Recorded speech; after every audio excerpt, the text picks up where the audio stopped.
All right. Good evening, everyone. My name is Jodi Hammer, and I am the Global Reentry Career Services Specialist with the National Peace Corps Association. And I and my colleague Dan, who's showing up here in the corner as well, we are together working in the Global Reentry Program, which is really designed to help you. And I'll get to actually a slide where I'm going to talk a little more about what the details of the Global Reentry Program are. But I am also a proud RPCV, having served in Ecuador from 1994 through 97, so some time ago, but I will assure you it seems like yesterday. Wow. And thank you, Andrew. So What?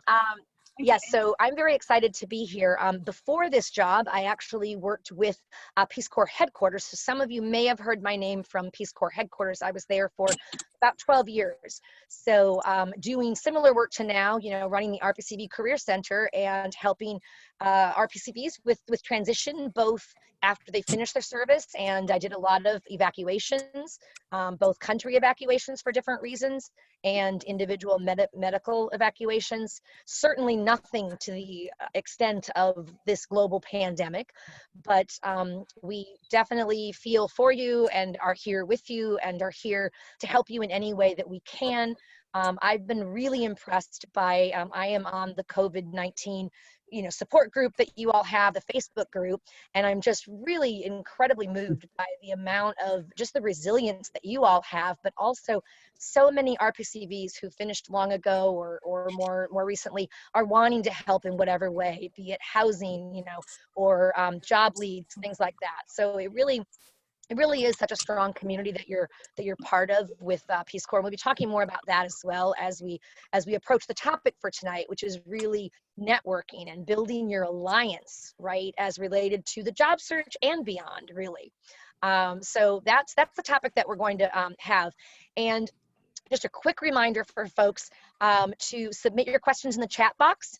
We'll ask you to remain muted and then submit your questions in the chat box, and we will answer those. Please put a title or a topic on it if you can. So if it's on, LinkedIn, put that in all caps so that we can easily get through those, and we'll answer questions throughout the presentation. So don't feel like you have to wait until the very end to submit your questions. So with that, without any further ado, I also want to allow my colleague Dan, who's the program director for the Global Reentry Program, to introduce himself briefly before we get started.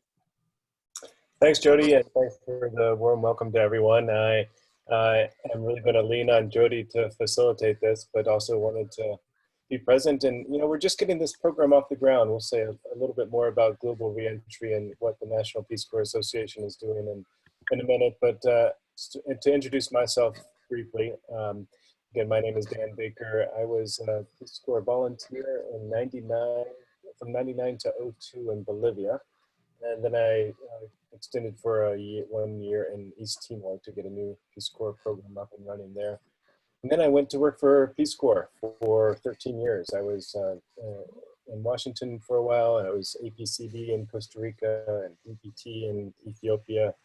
And I think just by way of welcoming you, one of the things as I was managing volunteers overseas that gave me the most fulfillment was the facilitation of COS conferences. And I would put a lot of value in that and really fight for a budget to be able to do a full 3 days of COS conferences with all volunteers. And what I found after, like 10 years in the field, was that volunteers really, 3 months before you start COS is really too soon or too late to start thinking about the job search. Really, you need to be thinking about that a year in advance before you're going back. So really at mid-service was when I started introducing the idea of career services and what's next. And then I tried to focus more on the last 3 months of service when we did the COS conference.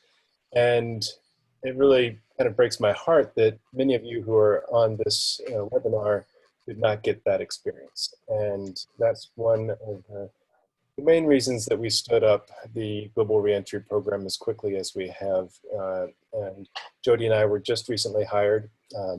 I was on board 3 or 4 weeks ago, and then 2 days later, I was hiring Jodi, and that we comprise the 2 members of our team. So we are off and running with the help of our community. A lot of volunteers in the RPCV community are stepping forward and helping out as mentors and advisors as part of this program. And we are really lucky to have Jodi helping facilitate this. So Jodi, if you want to talk a little bit more about global reentry, or you can move to this next slide and Sure, why don't I go to the slide here where it has, and if you want to introduce that, that's great. Great, and feel free to jump in. Of course, what we're doing here is talking about career services, but I wanted to briefly talk about the other 3 pillars of global reentry, because as RPCVs, and I do not think of there being any asterisks on that RPCV title for you all. You are RPCVs, even if you were only a few months in service. You are eligible in the eyes of the National Peace Corps Association to benefit from our services. And what we're looking forward to doing, in addition to career services and career mentoring, making available resources and job boards, job services, is connecting you opportunities, graduate school advice, graduate school information about those programs that are offering tuition reductions and other discounts to RPCVs, fellowships, etc. Especially now, the 3rd point there, well-being, is something we really want to focus on for those in the community, evacuated or not. Reintegration after serving in the Peace Corps is a very challenging process, and sometimes takes years, if not decades, to successfully navigate. So connecting our community to each other for peer emotional support, also making available small grants for those who are experiencing acute life circumstances that require urgent assistance. We might be able to connect you to those resources. And then, and I'm especially looking forward to this once we have all of you employed and gainfully into your careers, connecting you to further opportunities for service. And just to kind of close out my earlier conversation about the COS conference, I would make a special ploy to the COS and volunteers to think of their COS not as close of service, but as continuation of service, and to look forward to the 3rd goal of Peace Corps and introducing your friends, families, and communities in the United States to the larger world around them. And there's a lot of ways to do that, and there's a lot of ways to just continue, in Sergeant Shriver's words, to serve, serve, serve. That is what bonds us all, is our value of service. So we will become a clearinghouse for all of these areas. We don't do a lot of direct implementation. These webinars notwithstanding, we are really, the NPCA really serves as a liaison, a connecting force between RPCVs in our community. And the last thing I'll say before turning it back to Jodi is to please reach out to your local RPCV affiliate group, whether it be here in the greater Washington, D.C. area, the Friends of Washington, D.C., or RPCVW, they call themselves, or Friends of your country of service, the RPCVs of Northern Virginia or Northern California, wherever you might be. Probably close by, there is a group of return volunteers who are very eager to get to know you and support you. The outpouring of support from our community in the face of this evacuation has been heartwarming, to say the least. So back to you, Jodi, and let's look at the business at hand. That's great. All right, so let's go ahead and talk about networking. And I know that the term networking to many people, to some people, is absolutely very bothersome. People hate to think about networking, and that's usually because they associate it with schmoozing, right? Getting something because of, of who you know, and not necessarily being the most qualified candidate. So there are definitely people who are very anti-networking. But that said, networking in what it's really designed to be and what it is, it's not schmoozing, right? Networking is, building your alliance of people who know you and who you know, to hear about different things and be in the know. And I'll explain a little more on that as well. But I do want to start with the whole, like, why? Why do even people who hate the concept of networking, why do you have to really just do it, or be willing to do it if you want to find a job, right? And it's related to what I call the iceberg effect. And as you see in this picture here, you have the iceberg, right? And you have that tip of the iceberg, which is just a small percentage of the entire body, right? And so I like to equate that with what's on top of the water, what's sticking out, that little point, right? Is that visible job market, right? And this is the market where these are the jobs that you would see posted, either, it might be online, it might be in print, some, that's becoming rarer and rarer, but where it's actually posted somewhere. On an industry, an organization site, or on a job posting board for that industry, things like that.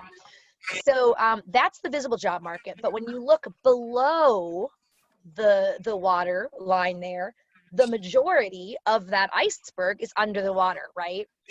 So I always say to people, it's similar to that with the job search, right?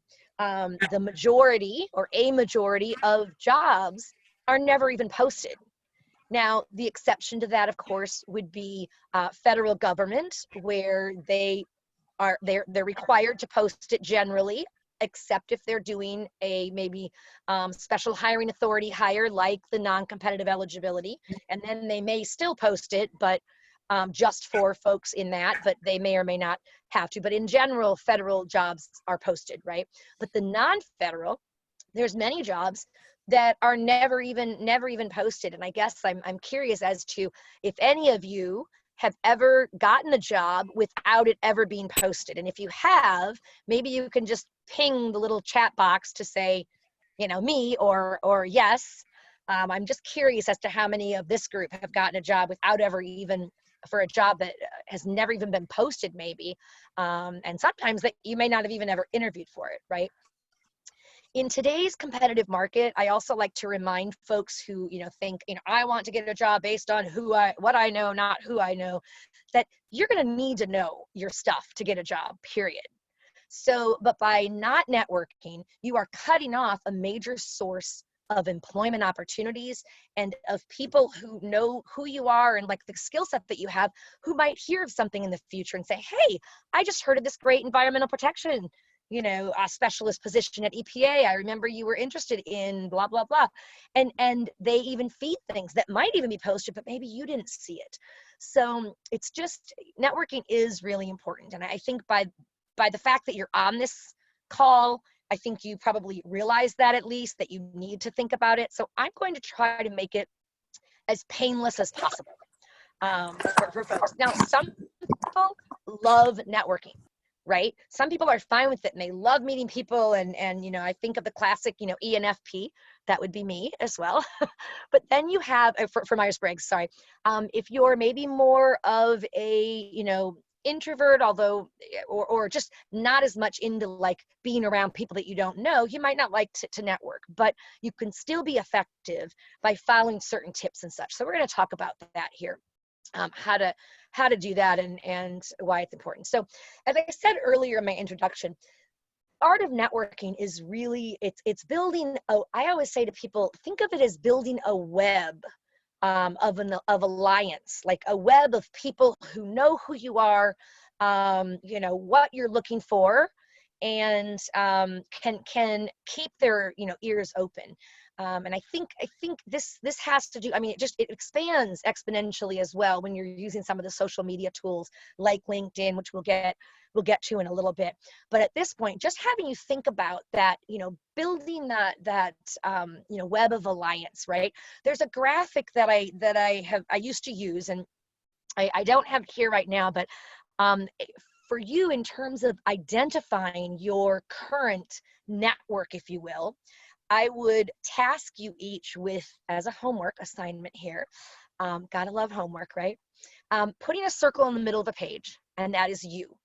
And then putting lots of different circles around that and filling them in with things like pieces of your network, basically. So that would include groups that maybe you've belonged to or you currently belong to. It could be spirituality. Maybe it's a specific church, congregation, things like that. Maybe it's some sport you love to do, a pickup ultimate frisbee team. I mean, there's no right or wrongs, right? It's what your network is, where you want to spend your time, and how you interact with people. So making that, and don't forget your alma mater too, your university. You can really go back to them and sometimes even use some of their career resources and assistance, but at least, you can certainly connect with other people who graduated from your same college to network with as well. So thinking about it in that regard, and don't forget your friends and your family and your extended, network already as well in there, right? That you might know through other friends and things like that. So that's really what networking is. So it's not, I want to approach it not from a, like, this is scary, I don't want to do this, this is horrible, this is, schmoozing. I want it to be more organic, and I think it can be when we talk about it. So building your community comes when you come back from service. And granted, you all, those of you who are the evacuated ones who were, pulled with maybe a moment's notice, it may have been a couple days, not even, or not much more. And before you were finished with your assignment, I think it's even more important that when you're now home, that you're reestablishing with your previous connections. Now, the difficulty with that right now in our environment is that, unlike any other time, you have come back to a global epidemic where the United States in general has been pretty socially isolated, mandated or recommended. And so there's not the ability to just meet up with friends and have coffee or a drink or go see a movie together and whatever. There's not that. And I think that's what makes it so hard. And that's where I think the maintaining your own well-being and looking for ways that you can do that is so important, in addition to what you're doing for the job search and trying to get a job, which can be stressful, right? And I would point you to, I think on our global reentry page, which when you go to peacecorpsconnect.org, you'll see what comes up is this beautiful map that's behind Dan. You see here with the, with all the lines and the Peace Corps symbol and all of that. That comes up and it says, global reentry, learn more, and you click there. And there's some resources, and there are some things that are listed under the well-being part too. So I really want to encourage you to take advantage of those as well. But we're going to be focusing really on networking. And so it's the career aspect right now. Join groups or rejoin, if you haven't been active in them because you were out of the country, or even if they were a virtual group, get back into those. People are interested in your story. And let me tell you, you have a really compelling story. I mean, it may not be a fun situation. I get that. And it's, very difficult, but people relate. I mean, the people are like, oh my gosh, I heard what happened. I'm so sorry to hear that. People want to help you. There's already a huge amount of outpouring. So when you reconnect with folks and you tell them that you were in Peace Corps and you came back and you were, evacuated because of XYZ, they're going to have probably even an extra desire to help you, knowing what you've gone through and feeling bad for your situation, right? So do those kinds of things, right? Expand your connections via, research, right? When you read something, do some research on the author to find out maybe where they work, and, and find out more, and we'll do a lot of, expanding the connections using LinkedIn and social media. So my last bullet on here is just, there's a lot of social media that can help. There's pros and cons with social media, but LinkedIn, like it or not, is the number one used one for the job search for employers to find people. So it's a pretty important one. So we're going to talk about that some. However, I am not going to go into the detail that I may normally do, only because we just hosted last Thursday and it's now available for viewing. We hosted an entire session on using LinkedIn to expand your networks. So that was by Dr. Rhonda Anstead, and I co-hosted that event. So you can certainly, if you can email us if you need the link to that too. But we'll be posting that. So that you can watch for more of the like nitty gritty about LinkedIn. But I'm certainly going to answer questions and talk about it to some degree because it is so important. But when you are using social media in general, and certainly LinkedIn, you want to be sure that you are always professional.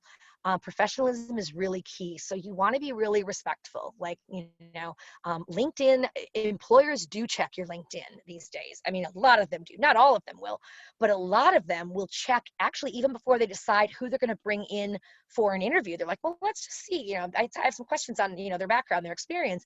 They said this in their resume, but I want to see, and just to kind of, check you out as a person and how professional you are and things like that. You also do want to contribute to discussions when there's you can certainly also post articles that might be of interest if you're in a group and it's focused on, I don't know, finance, and there's some new way to that you've read about related to managing finances or something. You might share that link in that group, and that's a way to both kind of gain exposure, but also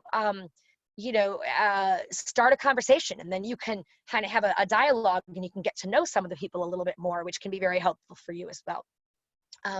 Don't overshare. That's a problem. Sometimes people like overshare. They share 15 times a day.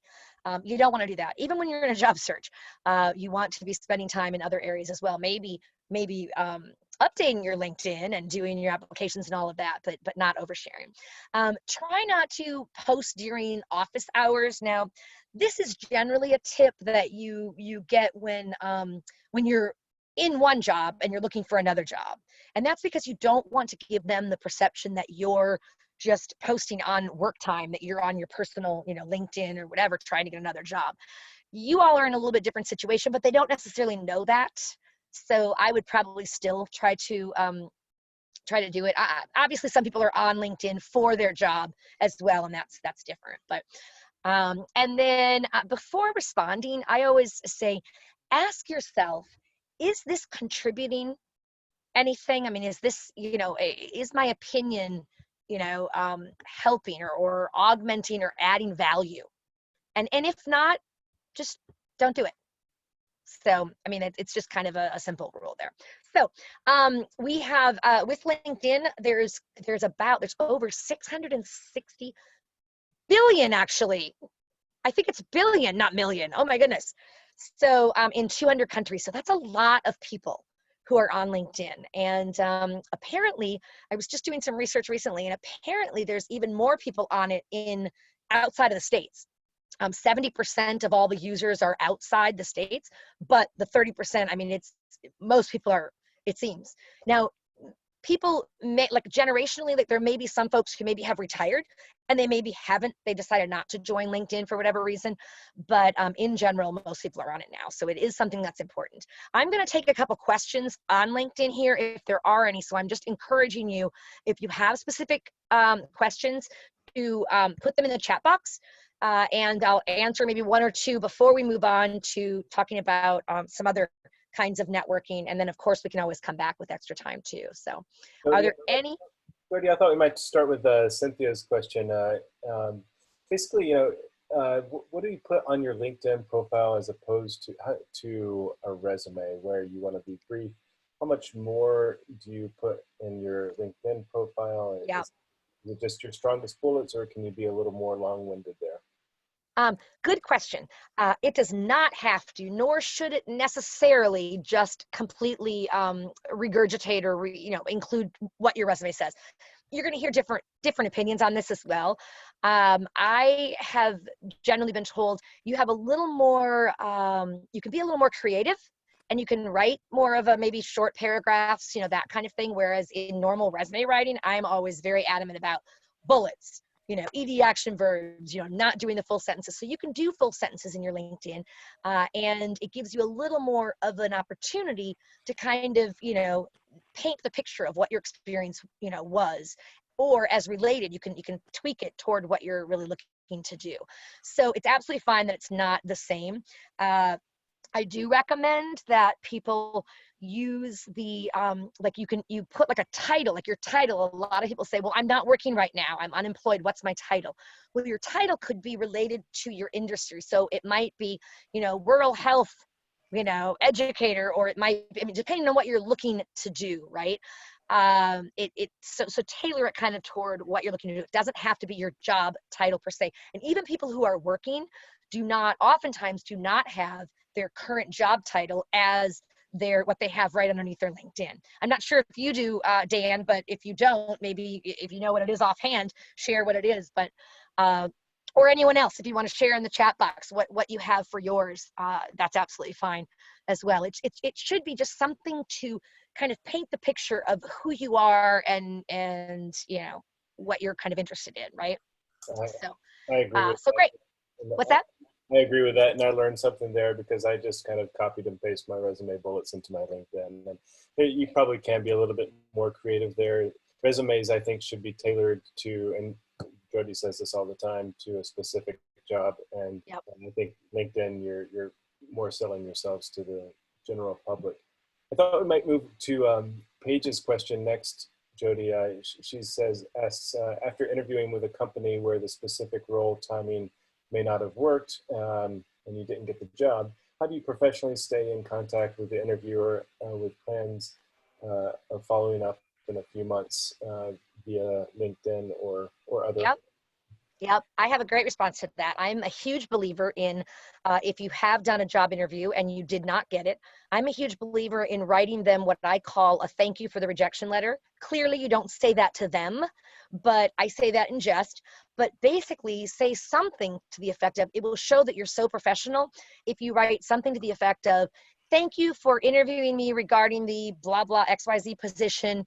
While disappointed to have not been selected, I wish you the best with your chosen candidate. Should you have future opportunities in the future, or should future opportunities arise, please keep me posted as I remain extremely interested in and blah, blah, blah, whatever. I'm confident my XYZ skills could be well utilized. Something like that. That's a great thing to do for a couple reasons. One, you never know if their first choice is actually going to take the job or clear. Maybe they don't clear the background check or whatever. Or salary negotiations fall through, who knows? And if they fall through, let me tell you, if you have done an email that is so professional that basically says, in spite of being rejected, thank you so much for letting me know, and I remain very interested, that's the kind of person they want on board. So that happens frequently. I was talking to a coworker and he gave me his exact example of that being the situation, how he got his job. And so definitely consider doing those kinds of things. Now, in response to your question about, keeping in touch in the future in LinkedIn and such, again, you could set that in your letter. I would welcome the chance to remain in touch via, LinkedIn, that kind of thing. And check back with them just to say, how are things going? Hope everything is just, hopefully you've made a good impression. You obviously have. If you were when it's down to the interview and all of that, and you make the decision, right, and you don't get it, yes, you didn't get it, but you were still among like the best of, who then were weeded through to determine who they were going to interview. And then they have like the 2 or 3 top, candidates. And, so take solace in that to some degree as well. But I know it doesn't pay the bills. But each no is one step closer to a yes, as I always say too. So, okay, is there another question on that, or should we go on to the next?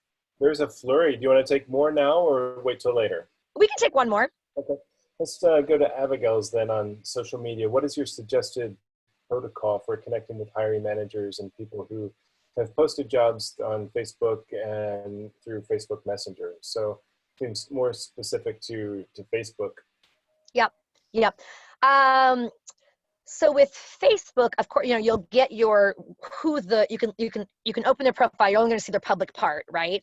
And you'll see if you do have any friends in common, right? And you could certainly, go through, that friend or whatever. But in LinkedIn, same thing. I mean, you could do a LinkedIn search for that person's name and then see who you might know that they know. I mean, it's amazing, the 6 degrees of separation, how our circles are so much bigger than we think they are, right? So so definitely checking with that. Now, with a job that's posted, you have to be careful, because if they said, like, don't call us, we'll call you, or no phone calls, please, or whatever, you want to be respectful of that. Now, if they said no phone calls, please, I mean, technically an email or a Facebook, request, whatever, is not a phone call, but in essence, they're saying, please don't call us, we'll call you. So I think it's one thing to try to get additional information, maybe try to get more information on them, look up their LinkedIn profile to see more about their background and their skills and their interests, so that when they do call, if they call for an interview, right, you could tailor your responses and really make a good impression, right? And when you look them up and you find that they have, you have they're a second degree connection, that means that you know somebody, or you're linked in with somebody who knows them. You don't know them directly, but it's a second degree, right?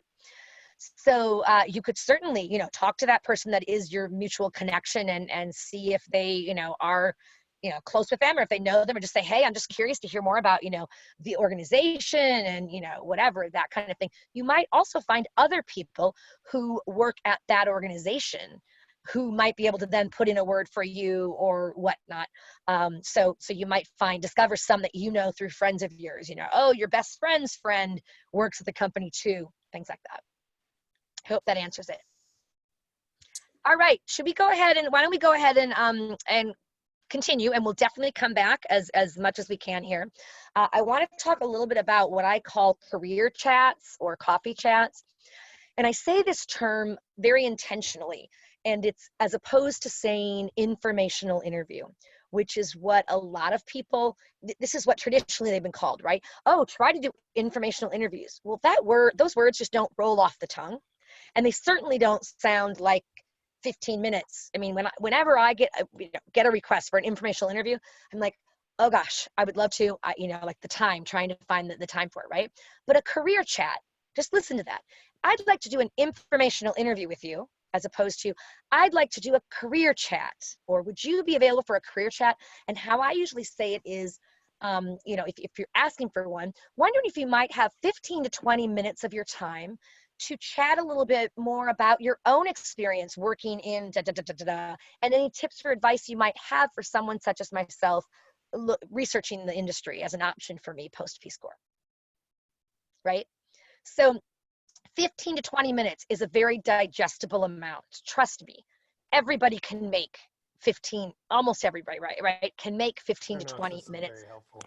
And in fact, they like to, that's a break for them oftentimes, right? And let me tell you, right now in this age of social isolation, people are cut off from their normal networks where they're able to get that social time. So they are desperate for interaction, right? So I think it's even more effective now. People are probably like, sure, they have downtime maybe, right? Where there isn't as much going on, and they don't have, I mean, it's Friday night. We did a webinar last Friday night. Would we have ever done that in non-COVID-19 times? Probably not, because you would think people are out doing their Friday night things, but people are at home.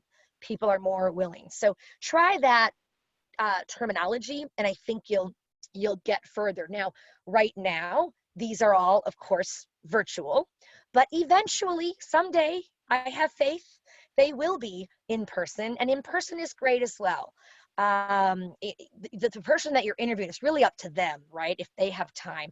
But if you're trying to do one with somebody and you're willing to and able to go to where their work is once that opens up, yeah, or to a coffee shop that's nearby, give them the choice. Say, I'm happy to come to you if that's most convenient, or meet you at a coffee shop nearby, or online or whatever, or on phone or whatever, if that's easier for you. So just give them the choice, right? and go from Jody, there. I just jump in and add Yeah. that I've never had more of these right now than I've been in my career than I've had in the last couple of months. Yep. I've had so many former volunteers reaching out just to touch Yep. base. Probably they're applying for something or thinking of something. They're just trying to get Hmm. me back into their world so they can ask me for a reference letter later. But that's all fine. I, I, I love connecting with RPCVs, and most people Yeah. do, especially if there's a RPCV in the company that you're looking at connecting with, reaching out right now. Odds are they're going to take your Right. request for a 20-minute coffee break. Exactly. So my next slide shows a little bit more on career chats. Now this is an in-person one maybe, right? But again, you can do it in person or, online. But ask for that, 15 to 20 minutes, and respect that. That's the other thing. If you ask for 15 to 20 minutes and then you're like, okay, I'll ask for that, but then we'll have an hour, that's not cool, right? What you want to do at least is when it gets to be the 15, minutes or so, you want to say, goodness, I realize that time flies and I originally asked for 15 to 20 minutes. I want to respect your time. If you need to end, that's absolutely fine in the next few minutes. And oftentimes they'll say, oh no, I don't have anything till 1, that's fine. And you have more time, bonus. But it also shows them, wow, what a respectful person. They're respecting my time. They're staying within the, like that's crucial, right? Um, when you get there, or you're doing it virtually or whatever, reset the context of how you know them. A lot of people will write down your name and then the time, and they're like, what is this? I have no idea who this is or what this is about. So if you have, when you first come in, to say, thank you so much for taking the time, to meet with me. I really appreciate Jennifer, our mutual contact, Jennifer, recommending you as somebody, with extensive experience in da, da, da, da. Just so that they're like, oh yeah, okay, this is the right. They can then get in the right frame too. They're not trying to figure out what you want, and it avoids a lot of awkwardness. Okay. And then come prepared with questions. The one thing that I would say is frustrating, and Dan, I'm sure, for you as well. So when somebody asks for an informational interview or a career chat or whatever, and they come and it's like, there's not, like, you want to come prepared with specific questions to ask them, right? Questions like, and before you even start, set the context or preface it so that they know that you have done some homework as well. You've looked up on LinkedIn.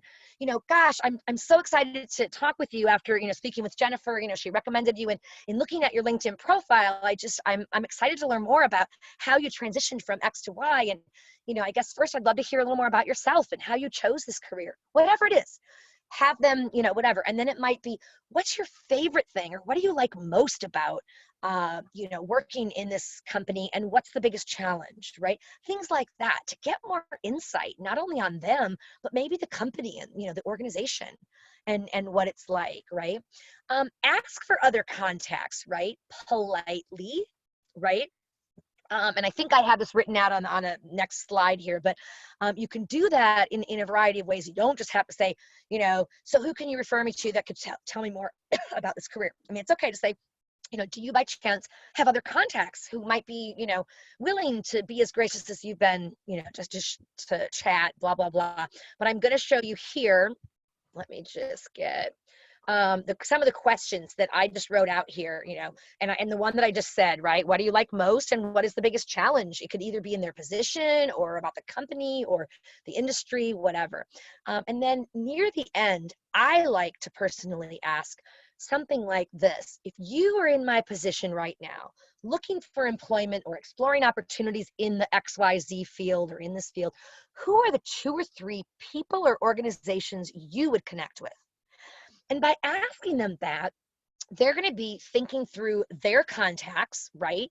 And now I will tell you, a lot of times people will come out with organizations. They won't necessarily go, oh, Susan Smith in this is great, whatever. A lot of times they'll say, oh, you should check out FHI 360, and they do a lot of work in here, and PHI, whatever. They'll come out with organizations, which is fine, because then your follow-up question is then to try to get a little more of, what that is. So a follow-up to that, if they come out with the organizations, is do you think any of those contacts might be as gracious as you've been to spend 15, 20 minutes of their time with me chatting about their own experience and any tips or advice?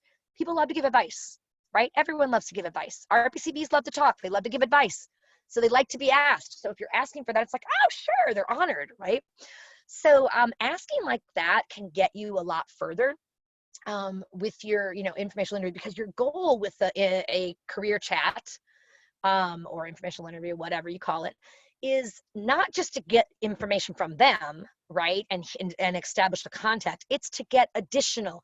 It's that web, right? You want to, if you talk to somebody, and for every person you talk to, you get 2 or 3 other contacts, or even one, and then other from there. Look at the spindle on that. Like it's like a web, right? Like I said, with the spider web. In the beginning, and it gets you more and more people who you can connect with, which means that then you, and ask them if it's okay, would you be willing to connect with me on LinkedIn? I'd love to send you an invite, see if they'd be willing to, and maybe they already have, which with LinkedIn, you might be actually getting these career chats, right? Once you, and I'm going to go through briefly, kind of identifying how you can identify people on LinkedIn in an easy way. But then when you reach out to them, you don't do that generic message where it says something like, I'd like to add you to my professional network. I don't even look at those.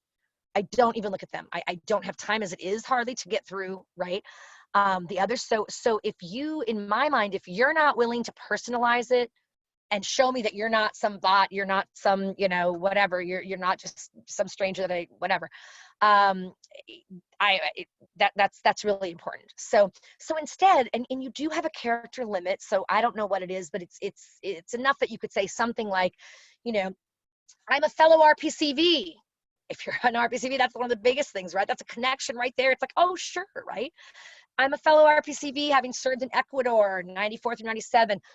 Looking to connect with professionals in the XYZ industry, would love, whatever, would love to add you to my LinkedIn, whatever, something, as a contact.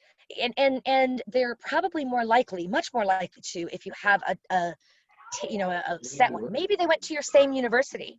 So you're saying, hey, I'm a fellow alum from blah, blah. It's whatever connection will make them go, oh, this is a human person. This is somebody real, right? And then when they connect with you, the great thing is then you can go back to them and you can say, thanks for connecting with me, which almost makes it sound like they initiated it, but they didn't, but they did connect with you. They accepted your connection request, right?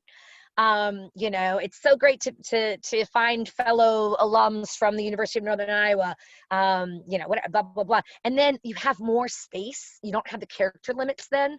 So then you can say, I've, recently finished my Peace Corps service and, I'm exploring opportunities in the XYZ field. As such, looking to connect with people to hear about their own experience and tips and advice they might have, wondering if you might have a 15 to 20 minutes at your, convenience, blah, blah, blah. That's how it works. Okay. So great. And let's see, with the in-person networking, which someday it will come back. I want to say it will come back. Making sure that you are being genuine, right? You're exuding warmth. And I know that's hard sometimes when you're nervous. It's like you kind of get clammy and kind of cold, like you're kind of fearful of it, but try as much as you can to exude warmth. This is not like a big test. It's just, hey, it's an opportunity to interact with other people who work in a field that I might be interested in, or who just learning about people. It's listen. The other thing is listen. Don't dominate the conversation. Listen to their story. Listen to what they're talking about when you interact. That's so important, because a lot of times people think that networking is all about having your pitch and going in and making that pitch and you want to let them speak as well. Okay. Are there any other questions that are coming in, Dan, that we should answer here? I do have some keys to networking that I'm pulling up right here. Maybe people can put their questions in, and after I get through with this slide, we'll go ahead and take some more questions. Does that sound good? Sounds great. We've got about 15 minits left here. Yep, I know, time flies. How are we doing with time according to your presentation? We're okay. We're okay. Right. Yep. So let's move to, yeah, and then I have a whole slide at the end that's just extra Q&A for whatever time is left. So we've already talked about career chats, right, and the informational interviews, and that can expand your network, give you insight into the field, all those kinds of things, right? Business cards. I want to spend a few minutes on business, or a minute at least, on business cards. I do think that business cards are really important. Once things open up and you're out and about. Now, the good thing is, a lot of people are like, well, I'm not working right now, I don't have a business card, so, but you can get a personal business card, right? Free, and I'm always looking at those opportunities for the free or very reduced. There are many websites that have, just Google free business cards, and there are hundreds of templates that will probably, one of which will meet exactly what you're looking to do, right? Now, you may pay for shipping, but that's not going to be, that much. If you don't pick the expedited, I repeat, do not pick the expedited, like 2-day shipping, because for that, you're going to pay, I don't even know what it is, if it's $30 or I don't know, it's a lot. So the normal one, from my experience, comes much quicker than slower. And the one that I'm thinking of right now, because I used to not be able to say these organizations for Peace Corps headquarters, can anyone tell me one of the biggest free I'm freezing here in my brain, it's the free business cards. It's the biggest one that's out there. It'll come up right on the top if somebody does a Google search. What's that? Vistaprint. Yes. Yeah. Thank you. Vistaprint.com. Whoever you are. Yeah. Yep. Thank you to who did that. It was from M. Yes. Thank you. And there are some other ones as well, but Vistaprint has a ton of templates and you can put your information on there. Just trust me, when you are doing your in-person networking, having a card at the end to give, and don't just force it on people like in the beginning when you're going around, but when you're chatting, it's a lot more professional than writing your name and stuff, or writing their name on a cocktail napkin, which is, let's face it, probably going to get destroyed or thrown away or whatever. But if it's a nice business card, it's much more professional, and it's a cue for them to offer theirs. Oh, great, it was so nice to meet you. Do you by, and you give one, and if they don't, do you by chance have, a card? If they don't, fine. But if they do, you can even write their information on the back of one of your cards. So it's at least in, cross out the front if you do that, so that you don't give it to someone else. Yeah, so that's what I want to say about business cards. And you might put like some people will put their masters on it. Other people will put, it's kind of like that profile, kind of like that tagline on LinkedIn oftentimes. What are you looking to work in? I mean, are you, bilingual, project manager? Are you, what's your area? What's your field? Yeah, for me, it might be, bilingual job coach or something like that, career development specialist. There's different kinds of terms you could use, right? So thirdly, connecting and contributing. So find, the like-minded professionals and groups. They can inspire you and motivate you during this time. And also, the great thing about groups is that opens up your, you are able to direct message people from a group you share a group with. Versus if you're a second degree connection, you can't just direct message them, right? You have to do that invitation, invite them to connect and all of that. But within groups, it gives you some more leeway, which is nice. I always say schedule time for networking. I mean, theoretically, you should be doing networking always. Anytime you're out and about, anytime you're interacting, you're networking in a sense. Insert whatever name sounds less intimidating for you, but schedule it. If you find that you're not doing it enough, schedule it. It'll be much easier, obviously, when things open up and you can get out and actually do things with maybe one of the affiliate groups and you meet people from there and whatever. And then lastly, thank the contacts, thank the contacts that you make.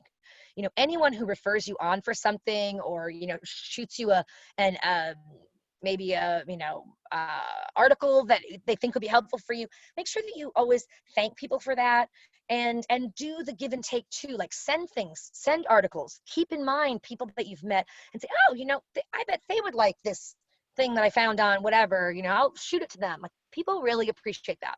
Okay, are there some more questions that have come in? Yeah, I think a good one, Jodi, is from Reagan or Ragan. Sorry for the pronunciation, but the question we hear all the time, Jodi, is it worth it to pay for LinkedIn Premium or Professional? Yeah. That's a great question. Thank you. And I'm happy to answer that. In my opinion, in my humble opinion, I do not think it is worthwhile to pay for the premium. And here's why. It makes sense for people who are recruiters because it gives them some extra functionalities for when they're recruiting candidates, you know, how you can have your LinkedIn profile be visible to employers.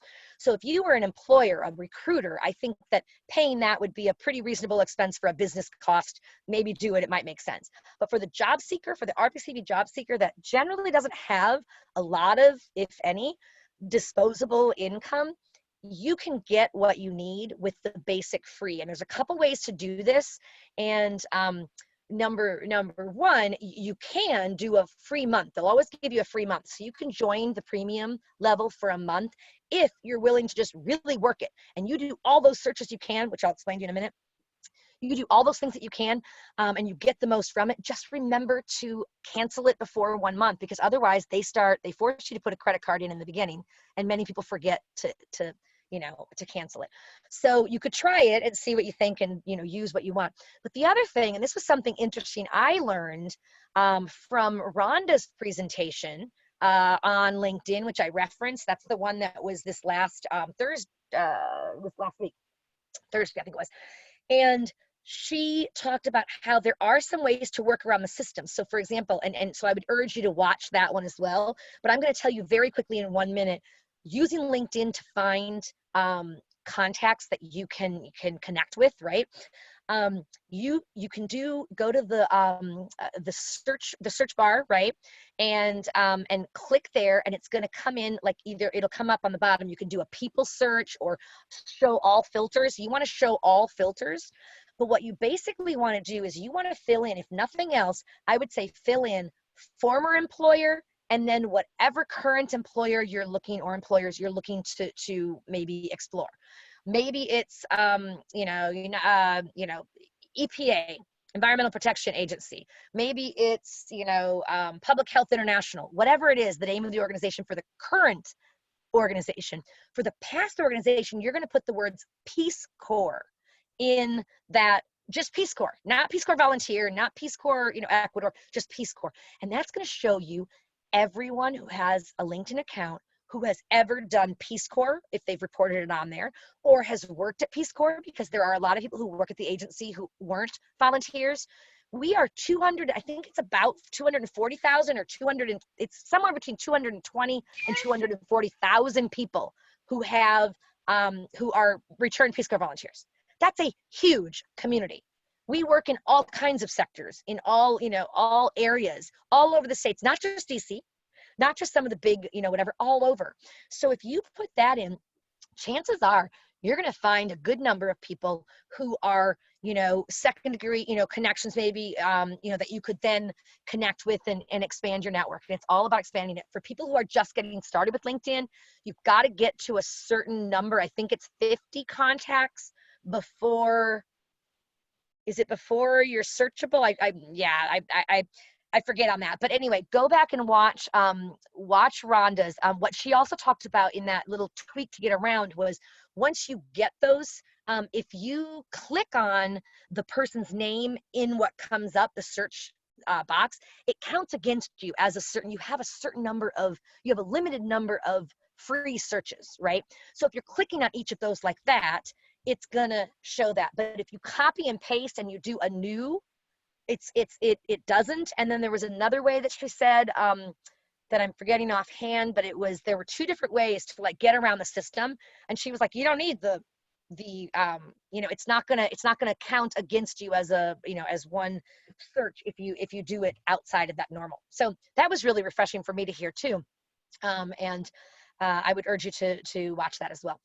Any other questions that we have? I want to make sure we have enough I'll time just take here. a quick stab at Cynthia as well. You can take a breather, Jodi. Do you request to connect with the people who interviewed you afterwards, even if you're not offered the position? Absolutely yes, in my opinion. I'd love to hear what Jodi thinks, but I don't even think you have to ask. Yeah. You always send a thank you card after the Yep. interview, of course, and that way your name is, they're reminded of your name then. And then after the thank you, I think you link them in, you connect with them then, and follow them and see what sort of things they post. And if it's a company or organization you really want to work for, then it will be worth worthwhile Yep. having done so. Great. Great. I see a question in here about asking questions at the end of the interview. And if we don't have a lot of other ones, I'm happy to answer this question while you're looking to see if there's any other in the Yeah, chat box. and I've heard Rabiana to our upcoming session on acing the interview, where we'll have Oh, lots good. of answers to that question. But Sure. yeah, let me just see. Why Uh, don't you look while I start to answer that one? Oh, sorry. There's a good one from Daniela. Okay. Let's take one. Networking during service. I think Daniela represents a lot of people who are probably online and looking forward to hopefully reinstating or Yep. re-enrolling into Peace Corps, and so that you don't have to start from scratch when you COS the second time. Mm-hmm. Best stay. How do you best network while you have a job or while you're serving the Peace Corps? Networking while you have the job is the best time to network, actually, in my mind. It's then there's absolutely zero perception from anyone saying, oh, they're just talking to me because they want my job. They have a job, right? So it's just as important to network when you do have a job, versus a lot of people will say, well, I now have a job and I like it, so I'm just not going to network for a while, and then when I want another job, I'll start it.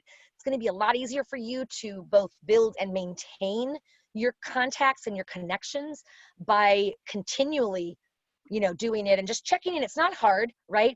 But you don't want to be seen as somebody who, like, oh, suddenly then it's the rainy day, you lost your job or you whatever, and then you're, oh, I want to talk to you now again. You don't want to come across as that. So I think it's important to network throughout. And when you're in Peace Corps service, the great thing is a lot of places do have network connections, or at least you can get to a network connection at some point, unlike when I served, when we had the snail mail only.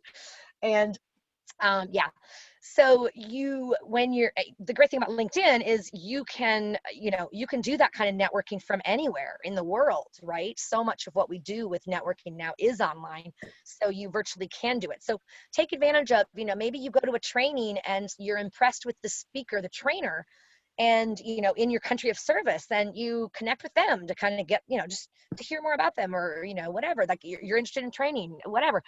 Those kind of things are great. Talk to the Peace Corps staff. I mean, a lot of RPCVs, a lot of Peace Corps volunteers hope to at some time, I'm sure, Dan, you remember this from when you were staff, host country staff. I mean, when you were a staff, U.S. staff, but in host country. Many people say, oh, I want to be a country director someday. Oh, I want to be a director of projects and training. Oh, a lot of people aspire to that. So it's great to take advantage of, talking to your person in country as well.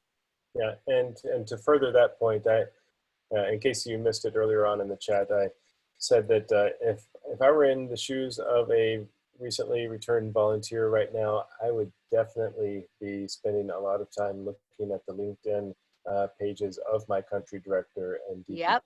to see who they're connected to and industries that I'm interested in. Because guess what? They have a lot of time on their hands right now, and their job is supporting recently evacuated volunteers. And if you ask to be connected to someone in their network, chances are they'll help you out. Yep. I see there's another question in here that says, do you have suggestions with people who are trying to switch careers? Very quickly, what I would say with regard to networking is prefacing your, set the context for what you're trying to gain from it. If you're trying to change careers, networking is one of the best things you can do, because you can seek out people in the profession that you're considering to get a realistic sense of what it's like, the pros, the cons, and how that hits you. Like, oh, I didn't really think about that. I don't think I'd really like that as much. Or, wow, that sounds great. Let me talk to somebody else. So, and letting them know, I've been in the XYZ, profession for, 10 years, and I'm currently exploring opportunities to really tap into more of my blah, blah research and whatever skills. And so I'm talking to people who, work in related fields for their tips and advice and ideas they might have for, what types of careers, what kinds of jobs might be appealing for someone such as myself. So, yeah. And yeah, why don't you take Rabiana's question about follow-up questions in an interview? Yeah, sure.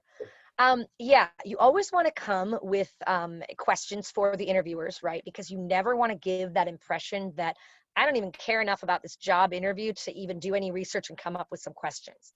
So come up with, I usually say, come up with at least 2 or 3, maybe 5, not that you have to ask them all. That's going to depend on how much time's allotted, and you don't want to, play it by ear. But you want to ask at least a couple questions, right?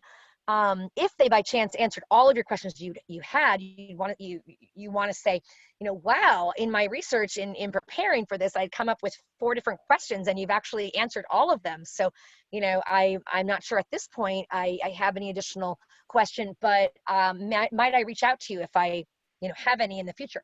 So that then you get their email and such. Great. And then you can follow up and, for the thank you note too. But the kinds of questions that are good to ask was really what you were asking.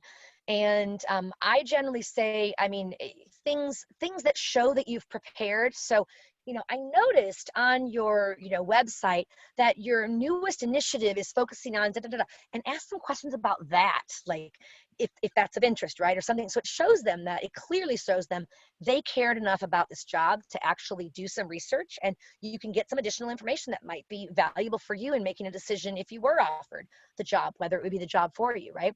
I like, now there's different opinions on this. I had never heard of somebody who said, oh, that's a terrible, that's not a question that I would ask, until recently. And I was sharing, or we were talking about, different questions that we like to ask. I personally like to, if the interview went well, to ask a question something like, now that you've had a chance to review my resume and visit with me in person, what, if any, concerns do you have about my candidacy for this position? The reason I like that is it flips the table, and suddenly they're the ones that have to come up with something to say, which is actually a really good experience in my mind, because it's a humbling kind of experience. It kind of evens, if you were nervous at some point in that resume, in that thing, and now they're like, you know what they'll do most of the time, from my experience? Most of the time they'll say, nothing, you're great. Great, you just got them to say you're great. So then you reply by saying something like, well, wonderful, I'm really glad to hear that, and I'm excited about this opportunity to potentially move into da, da, da, da. I look forward to hearing regarding next steps. Yeah. Right? Now, Sorry, yeah, I was gonna say the concern is if they come up with a concern, because people are like, well, what if they come up with that? Isn't that just like shooting yourself in the foot? No. If they have a concern about you, they're not able to ask you about it, especially if it's federal. They have to keep to that exact list of questions. The only place they can go off script is when they say, what questions do you have for us? And then they could answer those questions, right? Now, some employers have policies that they can't provide input or assessment of how the interview went. So they might say, we're not able to answer that. And that's why this person I was talking to said they didn't like that position, because oftentimes they can't answer it. But I still am a fan of it.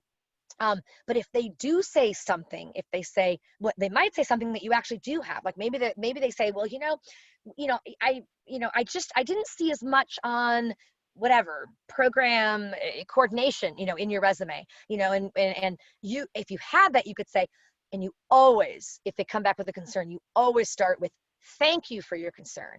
I appreciate you sharing that with me. I'd like to reassure you that wouldn't be an issue. I actually have 4 years of experience, but I, perhaps did not outline it as clearly in the interview and on my, resume.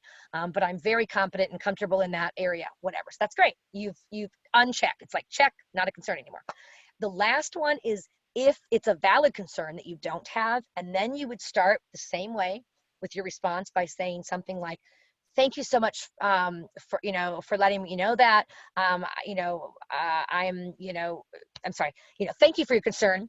I appreciate you sharing that with me.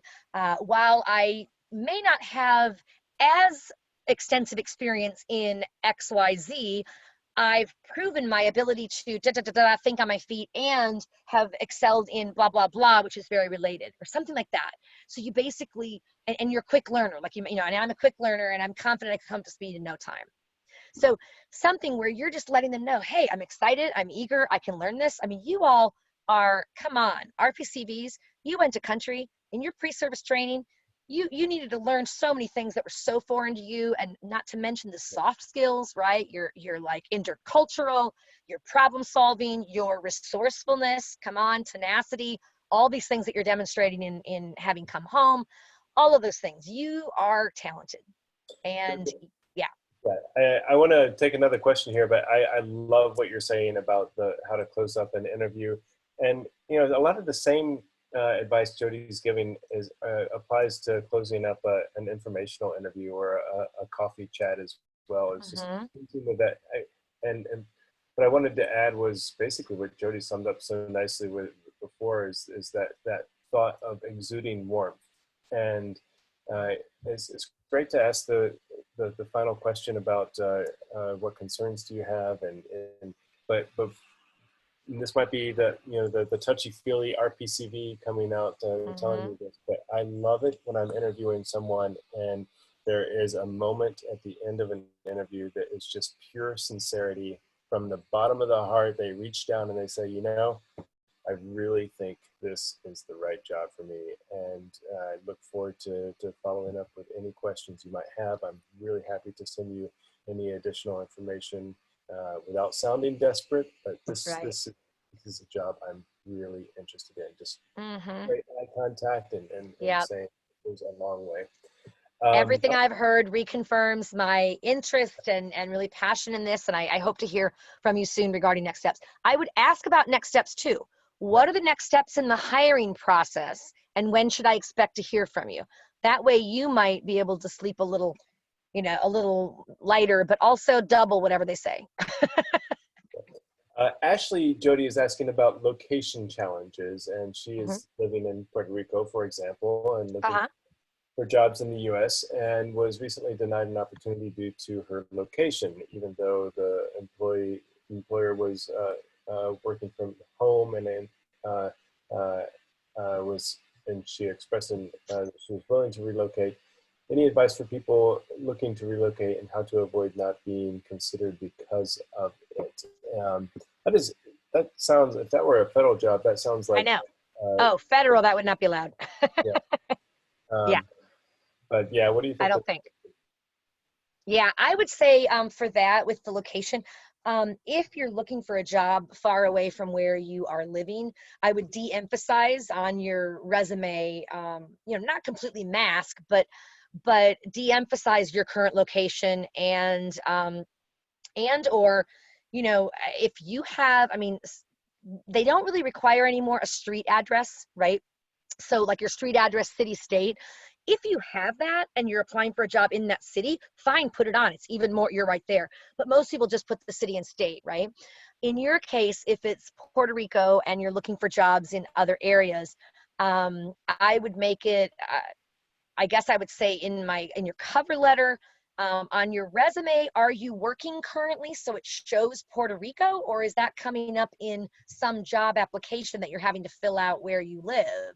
Because in your resume, if you're not working currently, it may, well, I guess your most recent then would be the overseas, right? But you could include that maybe in your profile or right above, like right below your name and the contact information, like your, phone and your email. You could put, relocating to or DC metro area, if that's where you're, looking to be or whatever, something like that. That might help. But I guess people can, outside of federal government, they probably can discriminate, it is discriminating in my mind, but they can be like, well, we want somebody who's already here, who knows the area and can just jump in, or this is the job that requires somebody to have networked a lot with people in this area. Maybe it's, that kind, I don't know. It's a little hard to say without knowing the context of the job. But yeah. Actually, I would invite you to send us an email to careers@peacecorpsconnect.org, and anyone with really specific questions like that, we're happy to address them with you. Great questions, everyone, and I just wanted to note that we are having a great dialogue and past our time that we had. Oh, you're breaking up a little bit, Dan. I'd like to turn off the recording. I would like to turn off the recording and continue to invite questions with anybody who is willing to stay on with us, if that sounds good to you. And if anyone needs to drop off now, it's been a pleasure. Thank you very much. And yes, definitely be in touch. We're rooting for you, and I'll look forward to hopefully seeing you on our future webinars.